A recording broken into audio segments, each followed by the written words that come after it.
Good morning, Quad Cities. Nice sunshine out there to start the day. Also clear skies, but that's not going to last for too long.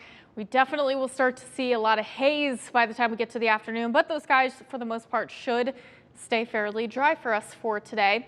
We have these northwestern winds. We'll actually bring in a pretty nice breeze for today as well. But that's also going to usher in the Canadian wildfire smoke, and that's really going to develop over the next several hours. You can see that on the smoke tracker. Again, not too bad for this morning, but once we get to around noon, you're really going to start to notice it. 3, 4 o'clock, all our hometowns are in that heavier concentration.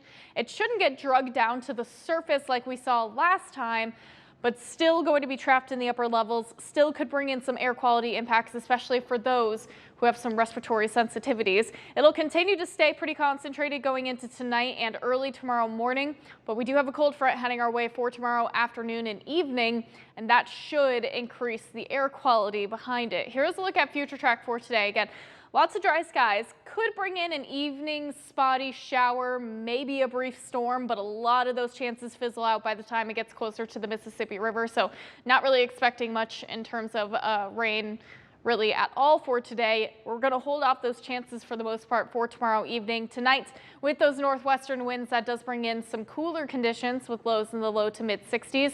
We'll start out sunny on your Sunday.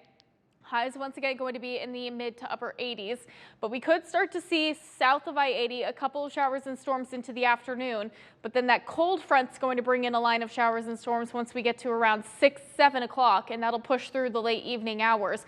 We're going to keep a close eye out on these storms, especially tracking in those updates, because we do have a level 1 out of 5 threat for some storms to turn strong. I'm going to say mainly for some damaging winds and maybe some heavy rainfall at times with that passing front, but we'll keep a close eye out on it.